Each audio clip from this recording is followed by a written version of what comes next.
Très ravi de vous retrouver, très nombreux à nous suivre sur la télé du 21e siècle Star 21 TV et bienvenue dans Starcom. Starcom, vous le savez, c'est l'émission qui vous permet d'avoir une vue large et profonde sur l'actualité nationale. Et on s'intéresse à cette actualité guinéenne, les opposants à une nouvelle constitution, à un éventuel troisième mandat en Guinée, ne comptent pas relâcher la pression sur le pouvoir d'Alpha Condé.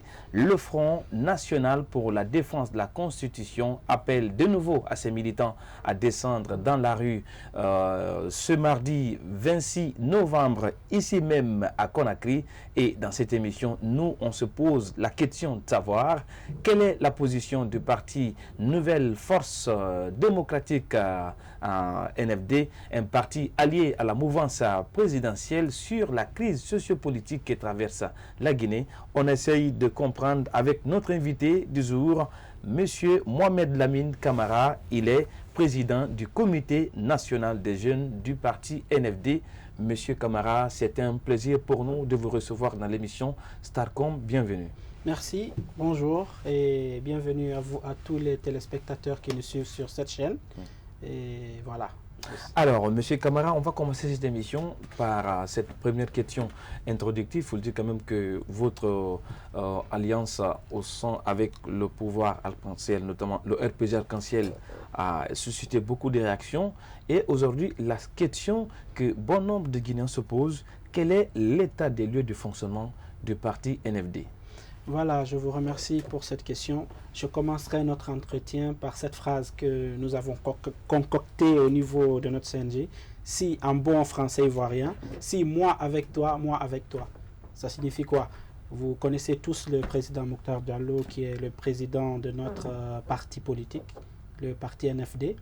Et vous l'avez connu par le passé et vous le connaissez maintenant.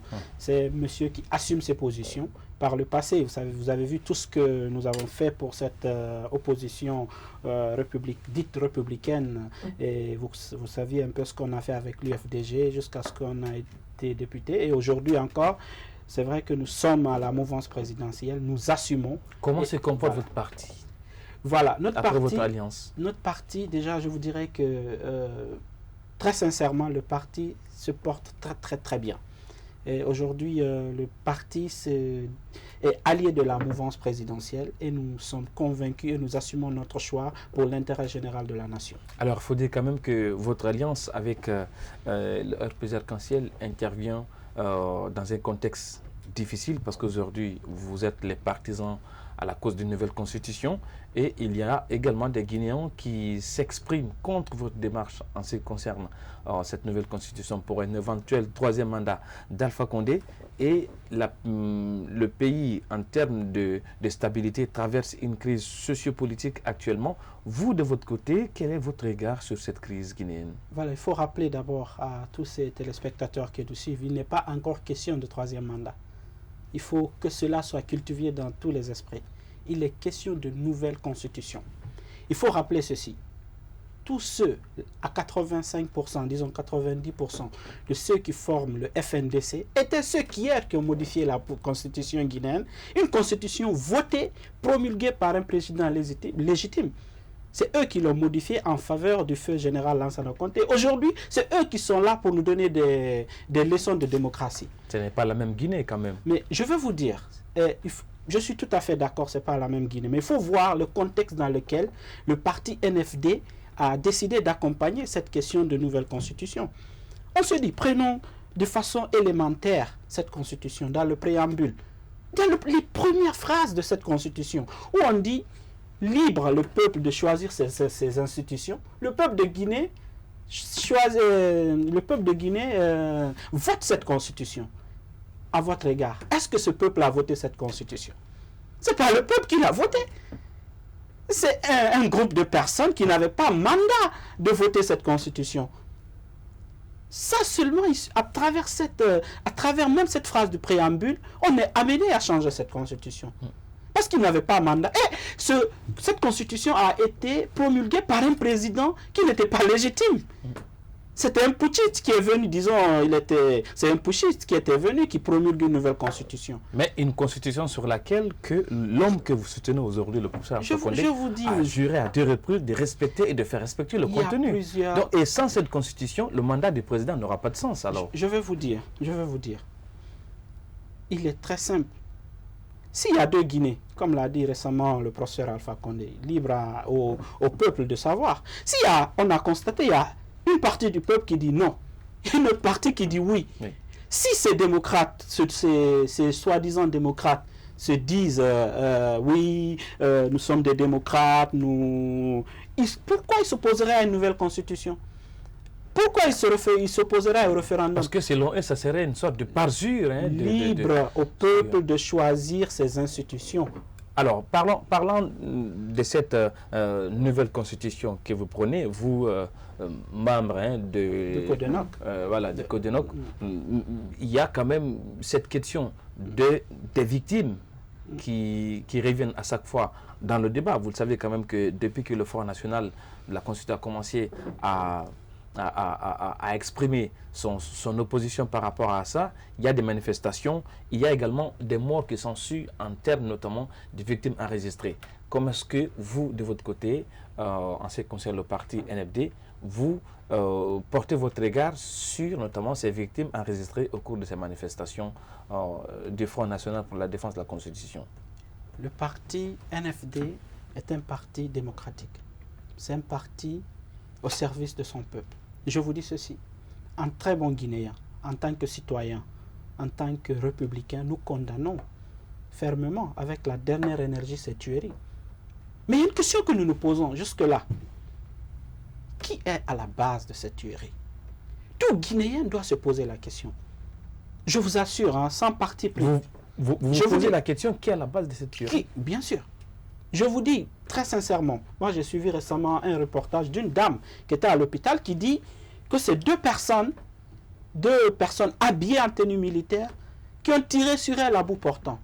Nous savons très sincèrement que les militaires, les gendarmes, déjà il n'y a pas de militaires lors des manifestations. Vous estimez? Non, nous savons parce que nous connaissons comment ça se passe. Récemment on a vu, avant même que les policiers sortent, ils étaient tous fouillés. Nous savons que les gendarmes et les policiers ne viennent jamais sur le terrain en rang dispersé. Ils ne viennent pas sur des motos quand même. Mais il n'y a pas non plus un magasin de vente d'armes en Guinée. Ce sont les gendarmes et les agents de sécurité qui détiennent des armes en Guinée. Moi je vais jusqu'à dire que est-ce qu'il n'y a pas un commando de la mort qui opère au compte de certaines personnes malveillantes? Parce que aujourd'hui le premier problème du président de la République, il est le garant de toutes nos institutions.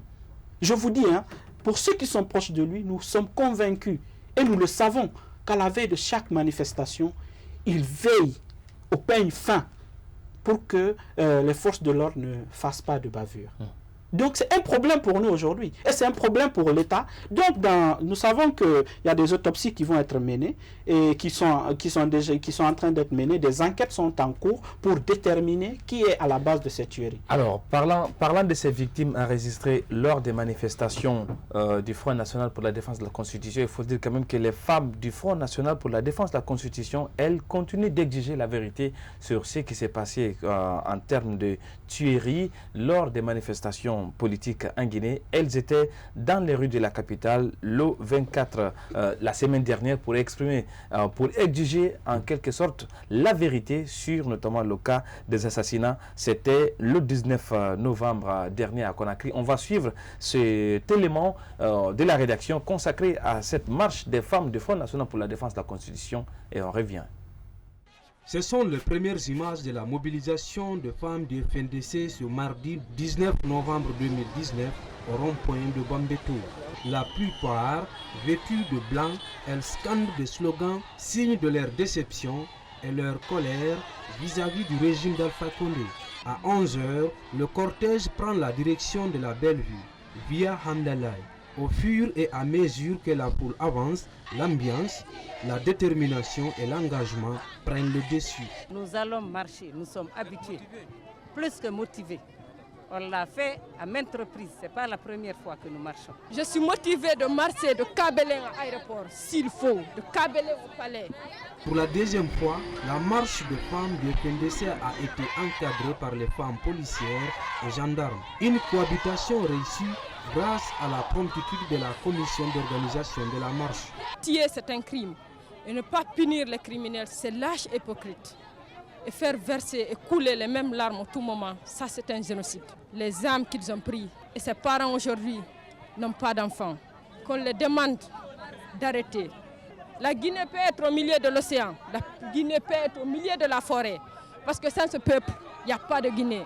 À l'héliport de Bellevue, point d'arrivée de la marche, place au discours de circonstances.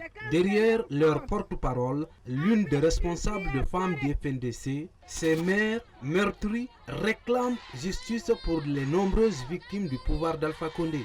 Amnesty International a demandé dans un rapport au gouvernement guinéen de clarifier le cas d'une soixantaine de manifestants morts par balle depuis 2015.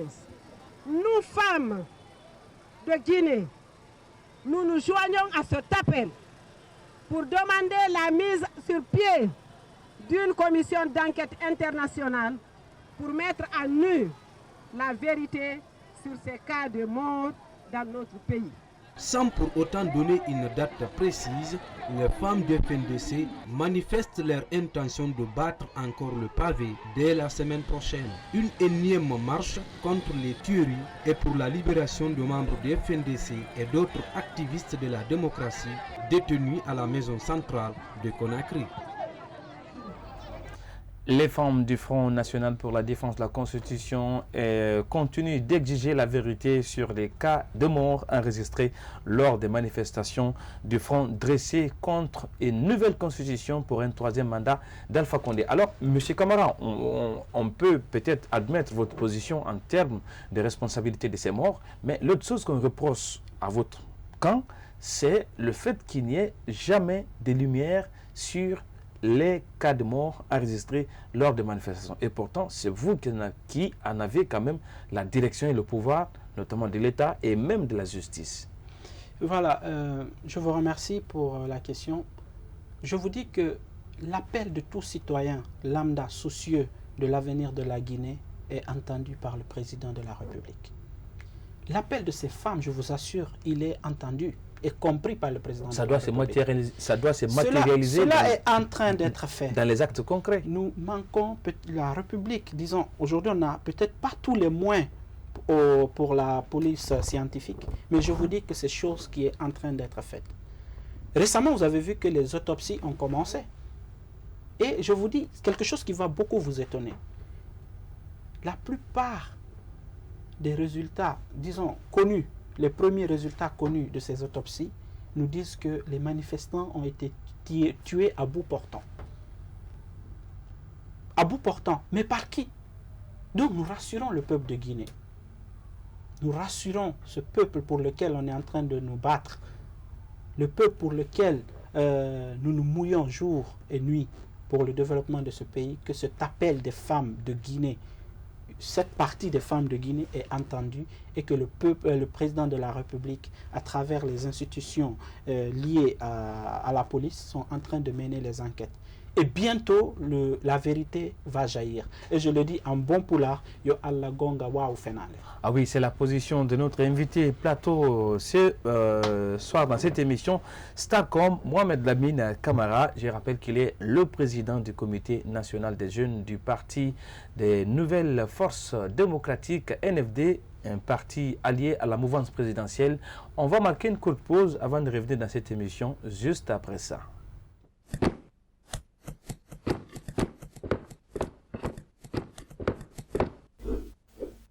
La mission, promotion et valorisation du patrimoine culturel historique guinéen et africain. Votre constance et fidélité, c'est ce qui nous donne de l'énergie et du courage de vous servir tous les jours dans cette émission Starcom.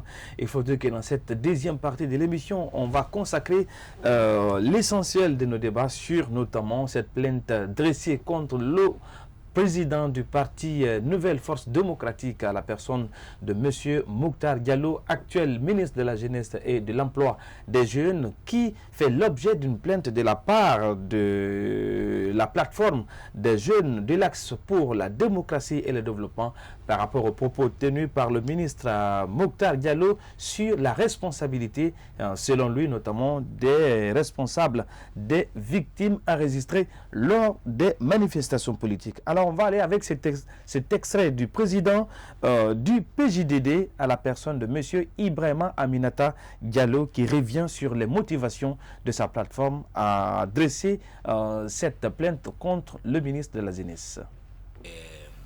Médiatique des différents ministres incriminant les manifestants et dédouanant les forces de sécurité qui sont censées détenir des armes, que ce soit conventionnelles ou non conventionnelles. Donc, moi je pense que cette sortie de Mokhtar devrait édifier la justice guinéenne et permettre aujourd'hui à toutes les organisations de défense des droits de l'homme d'avoir une piste pour dénicher un peu notamment les responsables de ces différentes tueries qui sont impunis jusqu'à maintenant. Donc c'est dans ce cadre-là que nous, non seulement on s'est indigné, on a montré l'expression de notre indignation face à cette sortie, mais également on ne se limite pas là. Nous allons enclencher la procédure de poursuite judiciaire contre le ministre Mokhtar, pas parce qu'il est ministre, mais il a tenu des propos qui pourraient permettre à la justice d'avoir une piste. Parce que le ping-pong entre le gouvernement guinéen et les défenseurs des droits de l'homme sur l'incrimination ou bien de la situation, situer les responsabilités de ces différentes tueries, n'est-ce pas, lors des différentes manifestations, je pense que c'est une bonne piste, cette sortie médiatique de Mokhtar. Et dès le lundi déjà, on a rencontré des avocats, un cabinet qui va se charger de la procédure, et le moment venu, on va inviter les médias pour aller déposer notamment cette plainte, et sans même attendre peut-être d'épuiser le recours interne, on pourrait même aller jusqu'au niveau de la justice et la CEDEAO. L'opposition n'a pas de responsabilité ou bien de bilan à présenter au peuple de Guinée. C'est le gouvernement dont celui qui est élu par le peuple, c'est le président Alpha Condé, qui a un bilan à présenter. Donc moi, je les invite à éviter de créer des citoyens différents, notamment des citoyens de première zone, des citoyens de seconde zone, comme les sorties médiatiques, notamment du président de la République, qui, dans ses propos, moi, en tant qu'organisation de défense des droits de l'homme, je vois des propos de division que nous condamnons. Il doit tenir notamment des discours unificateurs, des discours rassembleurs qui peuvent amener tous les Guinéens vers l'unité, parce qu'on en a besoin. La paix dont nous réclamons, ce n'est pas un silence forcé. En mettant les gens dans le silence forcé, l'installation des paix à gauche et à droite, je pense que la paix ne sera pas durable. La manière de construire la paix, c'est le développement économique. Quand quelqu'un est bien nourri, je pense que la pauvreté est source de frustration et de problèmes de violence. Donc, à ce niveau, j'invite le gouvernement à gérer la Guinée de façon rationnelle, à se départir des discours de division et à se départir d'être dans le militantisme. Ils ne sont plus des opposants, ils sont là pour toute la Guinée, ils sont là pour tous les Guinéens. Ça, c'est du côté du gouvernement. Du côté de l'opposition, je les invite à ne pas être radicalistes, à accepter toujours de négocier conformément à la loi, de ne pas mettre les textes de loi à côté pour aller vers un consensus. Malgré qu'on dit un bon consensus vaut mieux qu'une loi peut-être qui peut détruire, d'accord. Mais si on trouve que eux-mêmes des fois ils violent, il faudrait qu'ils acceptent aujourd'hui d'aller vers ce consensus qui pourrait peut-être dénuer. Mais on ne peut pas mettre opposition et mouvance dos à dos. Je répète encore, la mouvance aujourd'hui, notamment le gouvernement guinéen, la solution de cette crise, c'est dans les mains du président de la République, le président Alpha Condé.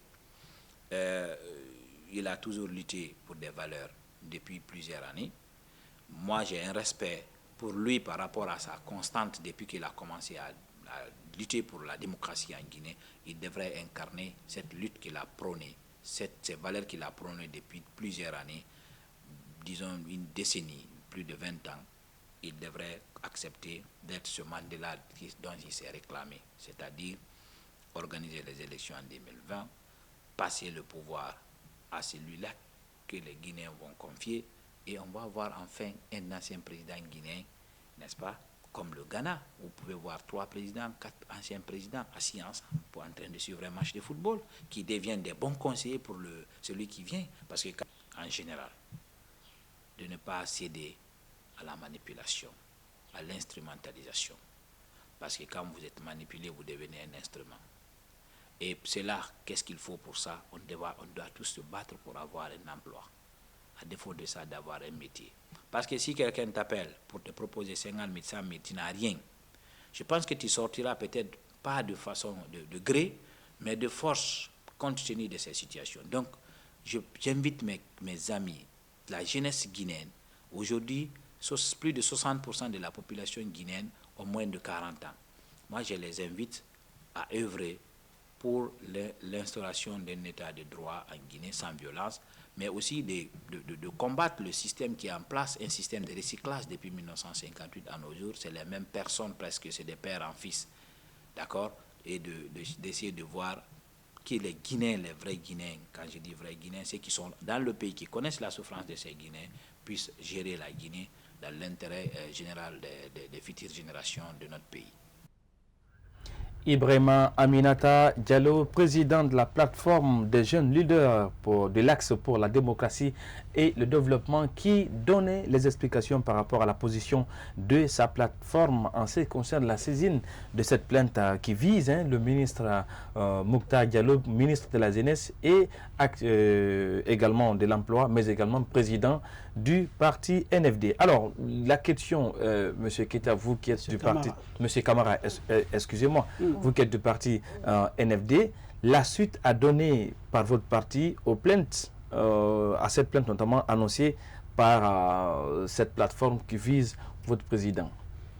Voilà. D'abord, quelle est votre réaction sur le motif? Mais je veux vous dire, il faut qu'on arrête la politique politicienne dans ce pays. Non, mais c'est pas une... Mais je veux vous dire, c'est pas une politique, ça. C'est nous savons que ces gens-là sont manipulés par l'UFDG.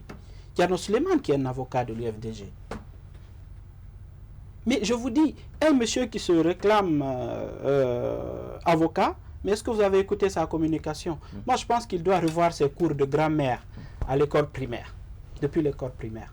C'est un non-événement, clairement, en parlant de l'article 705. Le président Mokhtar Diallo n'a pas dit qu'il connaît ceux qui tuent les Guinéens. Il n'a pas dit qu'il connaît ceux... Il a tout simplement dit que nous connaissons des gens qui sont armés. Pourquoi quand c'est Mokhtar Diallo qui dit qu'il connaît, il y a problème? Et nous connaissons tous. Nous voyons, nous participons dans la plupart de ces manifestations. C'est au vu et au su de tout le monde. Lors de ces manifestations, vous voyez des gens qui ont des coupes-coupes, qui ont des cailloux. Quel est le parti politique en Guinée qui a une section qu'on appelle section cailloux? Un caillou pour jeter sur quelqu'un, c'est une arme. Des coupes-coupes, c'est des armes. Et même des armes à tirer, nous avons vu que l'État a arrêté certaines personnes qui étaient très proches de cette opposition dite républicaine, qui sont aujourd'hui en prison, mais qui avaient des armes. Alors, parlant des propos du ministre Mokhtar Diallo, actuellement, on peut le comprendre parce qu'il a une position de la mouvance, mais pour celui qui fait une sorte de rétrospective dans le passé, les jeunes de l'Axe, Mokhtar est un produit de l'Axe qui a manifesté, qui a jeté des cailloux ici à Conakry. On ne peut pas changer l'histoire quand même, M. Camara. Il ne faut pas qu'il change nos propos. Oui. On n'a pas dit que c'est les jeunes de l'Axe qui le font ou ainsi de suite. On n'a pas été précis. On dit, nous avons clairement dit, nous connaissons des gens qui ont des armes. En matière, c'est quoi une arme? Un caillou est une arme. Coupe-coupe, les armes blanches, ce sont des armes reconnues par la loi. Nous connaissons aussi ceux qui ont des armes aujourd'hui. Nous pouvons citer certains qui sont en prison. Nous connaissons aussi même du côté de la police, pour vous dire que l'État est de bonne foi. Actuellement, il y a un capitaine qui est en prison Parce que les enquêtes ont été menées, il a été prouvé qu'il était coupable de quelques exactions. Il est aujourd'hui en prison. Alors, revenons à votre parti, au président Mokhtar, parce que vous l'avez rappelé dans l'introduction de l'émission, tout ce qu'il a fait dans l'opposition, et d'ailleurs, qui parle de Mokhtar Diallo aujourd'hui, parlera forcément de cette opposition, parce que même le statut du député qu'il a, il a fallu, c'est pas l'UFDG pour que votre parti soit à l'Assemblée. Donc, pourquoi vous n'avez pas dénoncé à ce temps-là, pendant que vous manifestez avec les opposants, parce que je rappelle, les élections législatives, il a fallu qu'il y ait des manifestations dont Mokhtar Diallo était en avant. Pourquoi c'est maintenant que vous vous rendez compte qu'il y a des manifestants qui détiendraient, entre griffes, notamment des armes Mais blanches? avant cela, je veux vous dire, dans ce pays aujourd'hui, je condamne un fait. Je condamne vivement un fait. Ça, c'est véhiculé souvent par certaines personnes malveillantes qui le sifflent partout où nous les entendons, que quand tu parles poulard, ou disons que tu es Peul, je le dis clairement devant votre caméra, il faut forcément soutenir l'UFDG. Nous voyons aujourd'hui, quiconque, un Peul, disons, je le dis clairement devant cette caméra, quand tu es Peul, tu es Hali Poulard et que tu n'es pas avec l'UFDG, on te qualifie de vendu, on te qualifie de tous les mots. La question, j'en viens. C'est les morts. C'est la mort. Pourquoi votre président, pendant qu'il était dans l'opposition, et on sait que la force de l'opposition, ce sont ces manifestations, il n'a pas dit à ce temps-là qu'il y a des manifestants qui détiennent des armes. La question ne lui a pas été posée. La question auparavant ne lui avait pas été posée. Connaître quelqu'un qui détient des soi-disant armes ne signifie pas qu'il connaît ceux qui ont tué. Donc, sur ce, même la plainte est mal fondée. Parce que l'article 705 est clair dessus. C'est connaître celui qui a commis un crime, qui est passif de prison. C'est très simple. Alors, je reformule la question. Aujourd'hui, est-ce que vos militants que vous avez utilisés lors des manifestations à l'époque où vous étiez dans l'opposition, parce qu'au sein de votre rang, il y a eu forcément des victimes. Est-ce que vous comprenez ceux qui disent que vous avez utilisé les gens pour être à votre position actuelle? Pas du tout. Pas du tout. On n'a pas utilisé les gens. Déjà, nous regrettons le fait que, à l'époque, le président Mokhtar Diallo, qui a eu beaucoup de difficultés avec sa base, qui est un produit de la rue. Je vais vous dire, nous regrettons par le passé pourquoi notre président est parti en alliance avec l'UFDG. Parce que nous sommes suffisamment armés, nous sommes suffisamment implantés à l'intérieur du pays et à l'extérieur du pays pour avoir 4 ou 5 députés. Et je vous dis qu'à travers l'UFDG, on n'a eu qu'un seul député et à nos propres moyens. Nous, on a mis combien de milliards pour cette campagne? Nous sommes partis à la députation avec nos propres moyens. Nous sommes partis aux élections communales avec nos propres moyens. Et nous avons eu plus de 30 et quelques conseillers dans la Guinée. Alors, et ça, c'est sans moyens, sans quelque chose. Maintenant, revenons à ce que vous dites, que nous avons utilisé les gens. Le président Mokhtar a été clair. Nous connaissons des gens qui sont armés du côté de l'opposition et du côté de la police ou de la gendarmerie. Et cela se matérialise par les preuves que tous les Guinéens connaissent. Alors, pourquoi dans ce pays aujourd'hui la vérité fait mal, surtout quand elle sort de la bouche de mon président? Restons dans le cadre notamment de la gestion des manifestations. Il faut dire quand même qu'aujourd'hui, il y a une sorte de 2 poids 2 mesures. Vous, du côté de la mouvance et de la coalition démocratique pour la nouvelle constitution, et même l'État, vous êtes en cheval de bataille à travers le pays, à travers des manifestations que vous organisez pour soutenir le projet d'une nouvelle constitution.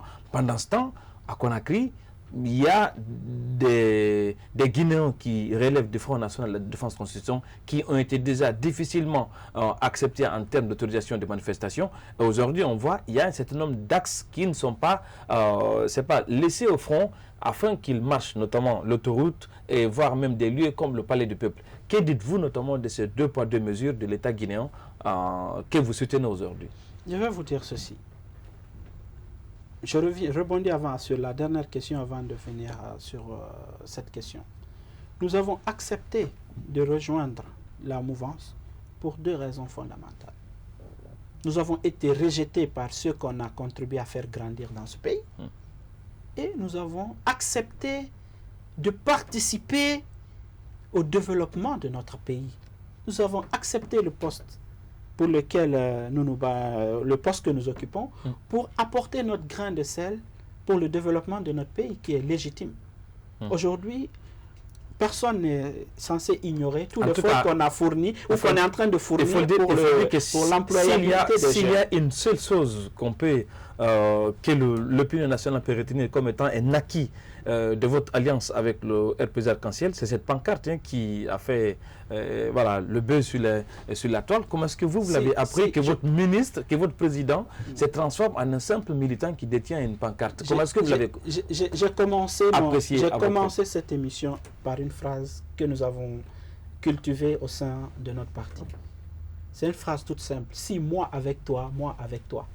Si moi pas avec toi, moi pas avec toi. Et vous l'avez compris, chers téléspectateurs, que le parti NFD assume clairement, notamment ses actes en ce qui concerne son accompagnement et position vis-à-vis de la mouvance présidentielle et qui d'ailleurs l'affirme haut et fort. On va marquer une courte pause et on revient après pour parler désormais du discours du président de la République qui parle désormais de l'existence des deux Guinées.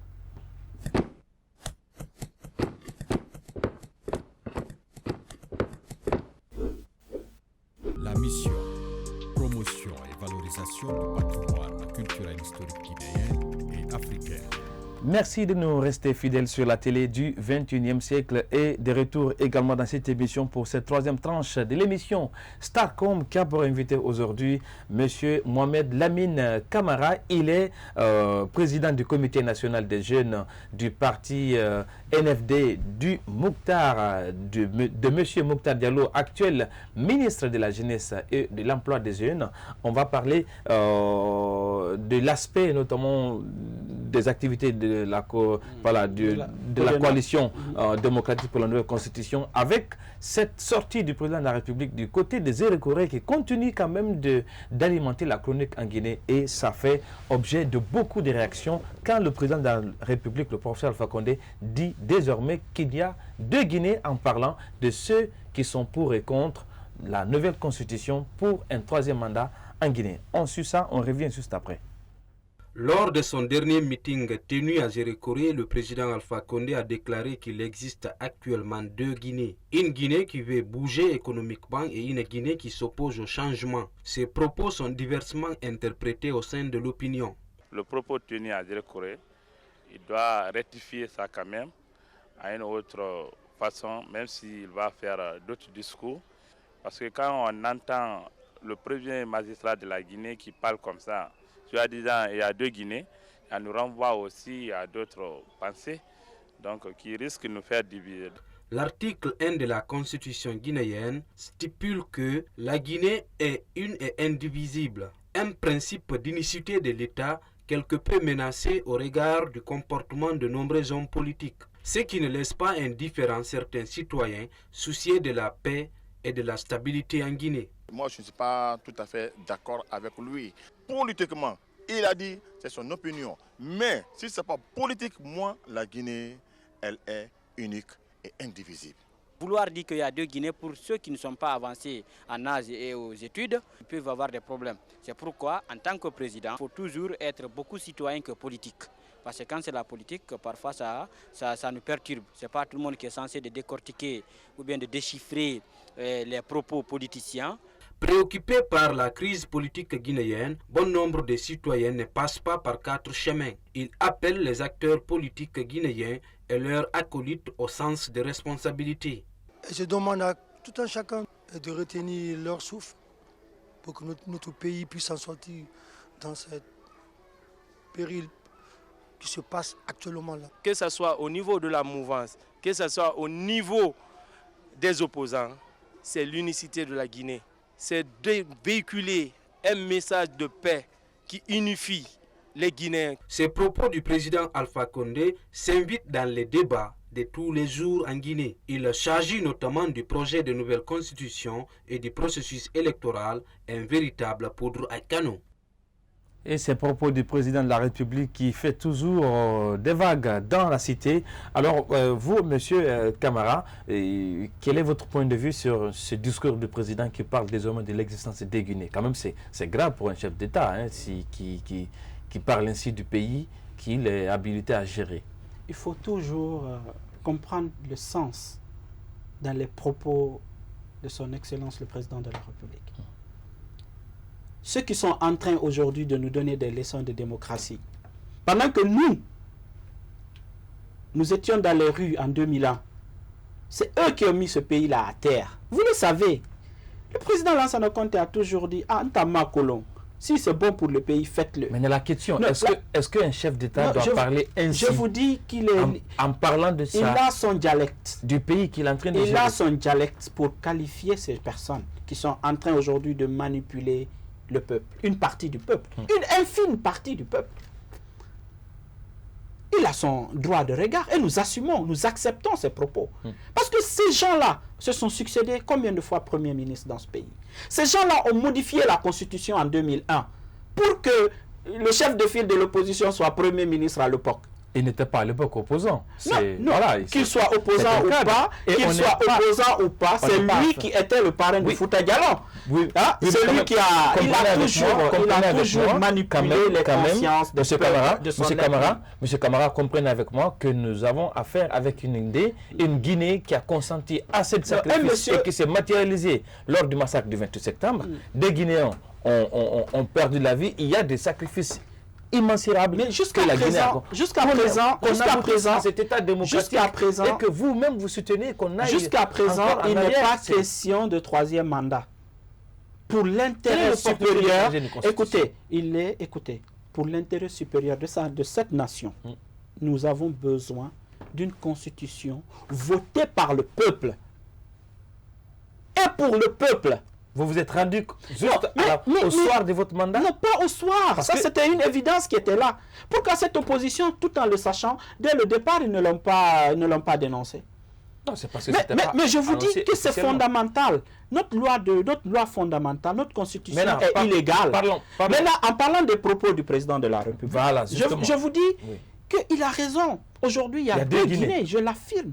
Il y a deux Guinées. Ceux qui veulent le développement de ce pays savent foncièrement que ce pays, ils le savent. Ça ne veut pas dire qu'on n'est pas guinéen. Non, c'est démocratique. Il est libre. Chacun a son avis. Actuellement, écoutez, quand il y a deux Guinées, ceux qui sont pour et ceux qui sont contre, il fait son choix.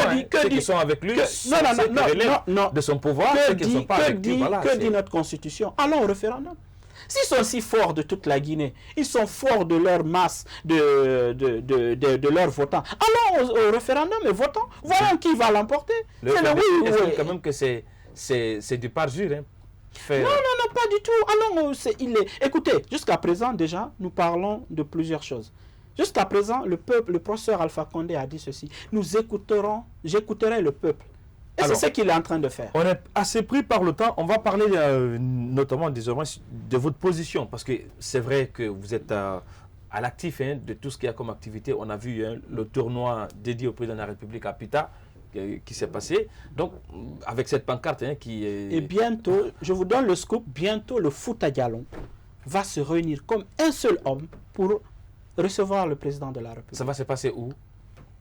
Gros point d'interrogation. Mais vous allez voir que même dans leur fief, nous sommes plus grands qu'eux. Nous sommes plus nombreux qu'eux. On va assister à cela. Et cette fois-ci, vous allez voir, ils ont peur d'aller au référendum parce qu'ils savent qu'ils ont perdu d'avance. Alors, maintenant, on va apaiser le débat parce qu'aujourd'hui, certes qu'il y a des camps qui s'affirment et que le président lui-même a fait son choix entre les deux. Il n'a pas fait son choix. Parce que le référendum n'a pas été promulgué. La date n'a pas été annoncée. Maintenant, il a juste dit, son dernier discours, il a dit qu'il il va écouter le peuple. Qu'à temps opportun, il va donner la réponse. La question, vous, au sein de votre parti NFD, selon vous, quelle est votre stratégie que vous pouvez proposer aujourd'hui pour résoudre la crise sans effusion de sang? Parce qu'on en a assez, notamment de ces Guinéens qui perdent la vie à chaque fois qu'il y a Vous savez, nous participons... Quelle est votre stratégie? Nous participons à un gouvernement. Lors des conseils, nous donnons nos positions. Quand il y a conseil des ministres, nous disons ce que nous pensons, nous donnons des conseils. Mais il n'est pas de notre ressort de vilipender ça dans la ville. C'est pour cela que nous acceptons de participer au développement de ce pays. Alors, la stratégie, elle est très simple. Et comme elle est en train d'être faite par le gouvernement, les marches désormais, vous avez vu, les marches sont autorisées. Et quitte à l'opposition dite républicaine de respecter les itinéraires. Alors, on va aller avec cet élément qui est consacré notamment au lancement des opérations de révision des listes électorales qui a été notamment annoncé par la Commission électorale nationale indépendante, parce que cette opération débute juste après l'annonce d'une nouvelle date qui est annoncée par la CENI, notamment le 16 février, pour la tenue des élections législatives. On va suivre ces reportages consacrés à ces opérations de révision des listes électorales, et après on reviendra sur ce plateau pour avoir l'avis du parti NFD et comment est-ce que le parti se prépare pour ces joutes électorales. Depuis la répartition des agents recenseurs le jeudi dernier par la Commission électorale nationale indépendante CENI, dans le cadre de la révision des listes électorales, quelques anomalies se font ressentir dans certains CAERL. C'est le cas par exemple de Koloma, un des quartiers de Ratoma, dans la banlieue de Conakry. Disons que la première journée, il n'y a pas eu de travail, puisque les informaticiens n'étaient pas venus. Et la deuxième journée, ils sont venus, mais un peu en retard. Donc les activités ont commencé hier vers 10 h. Et ça continue ce matin encore. Nous avons reçu notre opérateur de saisie le vendredi. C'était hier que nous avons commencé effectivement les opérations de révision. Sinon au début, nous avons eu un peu de difficultés avec les opérateurs de saisie. Un peu plus loin dans le même quartier se trouve cet autre bureau. Ici, l'opérateur de saisie est absent depuis 3 jours. Une situation incompréhensible pour les membres du bureau et quelques citoyens qui ont du mal à se faire enrôler. C'est une appréciation d'amertume un peu là, parce que vous n'êtes pas sans savoir que depuis avant-hier nous sommes là et nous attendons l'opérateur de saisie, mais on passe toute la journée ici, on ne voit pas l'opérateur de saisie. C'est l'une des difficultés d'ailleurs que nous rencontrons, parce que nous abandonnons tout ce que nous avons comme affaire pour venir aider nos concitoyens à se faire enrôler. Moi par exemple, c'est ma 3e fois. Je suis venu le matin, ils m'ont dit de repasser après 30 minutes. Je suis revenu, je n'ai pas trouvé.